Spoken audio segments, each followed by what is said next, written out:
Assalamualaikum warahmatullahi wabarakatuh. Saya Novendra Muhammad Rafli dengan NPM 171410146. Di sini, di video kali ini, saya akan membahas metode dari jurnal yang akan saya bahas. Baiklah, judul jurnalnya adalah Perkiraan Cadangan Karbon di Atas dan di Bawah Tanah di Universitas Lampung, Indonesia, di mana penulis jurnal ini adalah Irwan Sukribanua, Rizky Afrilianti, Muhajir Utomo, Sri Yusnaini, Melia Riniarti, Purba Sanjaya, Erbi Suroso, dan juga Wahyu Hidayat. Jurnal ini dimuat oleh Biodiversitas, lalu tahun terbitnya 2019, volume 20, nomor 3, halaman 676 sampai 681. Latar belakang dibuatnya jurnal ini adalah karena Indonesia telah mempromosikan program Kampus Hijau sejak 2004, di mana untuk memenuhi tujuan lingkungan termasuk target spesifik untuk energi dan juga pengurangan karbon dioksida. Menurut Green Metric Campus, yaitu Green Metric World University Ranking tahun 2018, Unila berada di peringkat ke-20 untuk kampus hijau atau peringkat Green Metric, ya, di antara universitas di Indonesia, dan melakukan upaya untuk mengelola dan juga meningkatkan keberlangsungan dan juga mengurangi jejak karbon, dan juga demikian membantu memerangi perubahan iklim global. Oke, lanjut saja ke tujuan penelitian. Karena dengan sejalan peningkatan program kampus hijau, penelitian ini bertujuan untuk menentukan jaring karbon di atas dan di bawah tanah Universitas Lampung untuk menyediakan data dasar untuk peningkatan program kampus hijau itu sendiri. Data-data penelitian yang dibutuhkan itu adalah, yang pertama ada biomasa pohon, lalu biomasa tumbuhan bawah, biomasa serasa, dan juga cadangan karbon di bawah tanah. Data lapangan ini dikumpulkan melalui pengukuran fisik yang digunakan, lalu observasi lapangan, dan analisis laboratorium. Metode penelitian yang digunakan ini ada 4 langkah. Yang pertama itu sampling plot atau membuat plot sampel, lalu yang kedua ada pengukuran biomasa, yang ketiga penentuan karbon organik, dan yang keempat itu estimasi stok karbon dan karbon dioksida ambilan. Oke, kita bakal bahas yang pertama. Kita breakdown metodenya ya.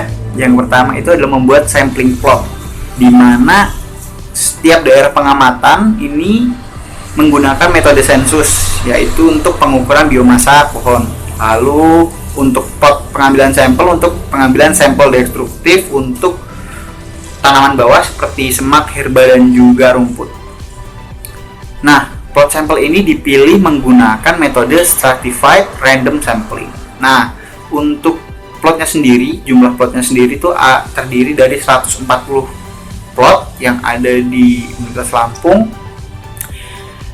yang terdiri dari 56 di tujuan lain atau tujuan tertentu, lalu 25 di total plot sampel yang digunakan di penelitian ini ada 140, yang terdiri dari 56 plot di tempat tertentu, 25 di Fakultas Pertanian, lalu 18 di Fakultas Teknik, 6 di Fakultas Ekonomi dan Bisnis, 3 di Fakultas Ilmu Sosial dan Ilmu Politik, lalu 4 di Fakultas Hukum, lalu 14 di Fakultas Keguruan dan Ilmu Pendidikan, 10 di Fakultas Matematika dan Ilmu Pengetahuan Alam, dan juga 5 ada di Fakultas Kedokteran.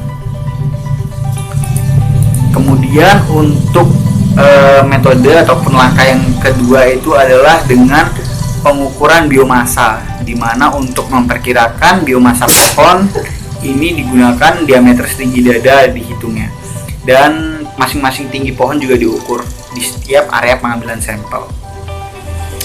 Untuk tanaman bawah sendiri, ini diambil masing-masing pot dengan memotong seluruh bagian atas tanah suatu tanaman, sementara serasa diambil dari permukaan tanah.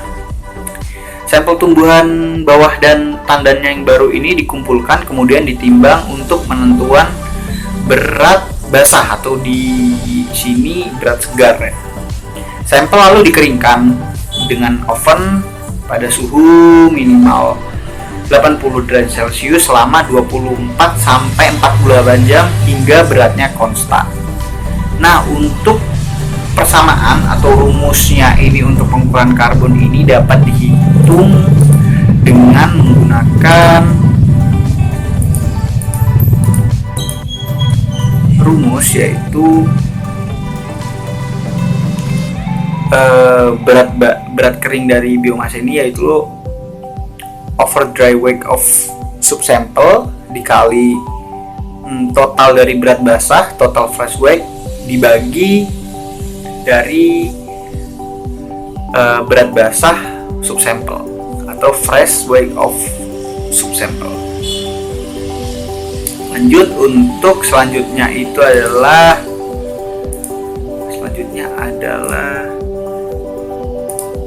penentuan karbon organik. Nah, penentuan karbon organik ini yaitu karbon organik sendiri dalam biomasa ini tanah dianalisis dengan menggunakan metode yang dilaporkan oleh Walke dan Black pada tahun 1934. Kandungan karbon organik dalam sampel dapat dihitung dengan menggunakan rumus seperti ini.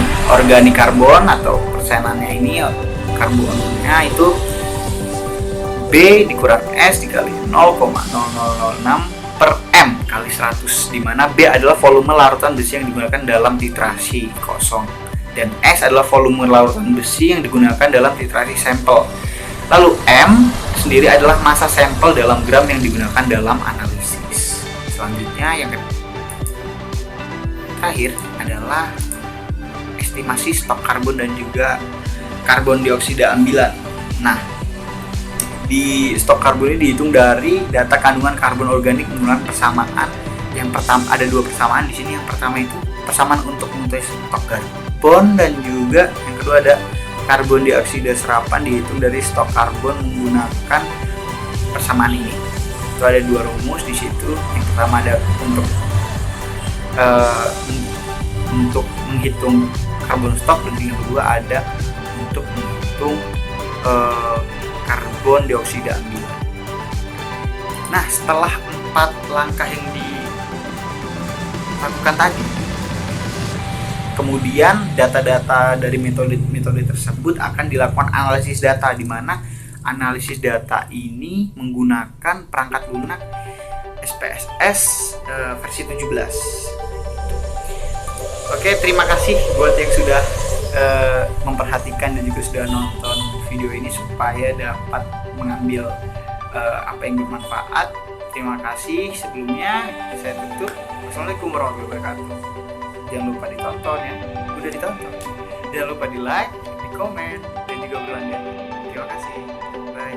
Kalian juga bisa temuin saya di Facebook saya Nofraf.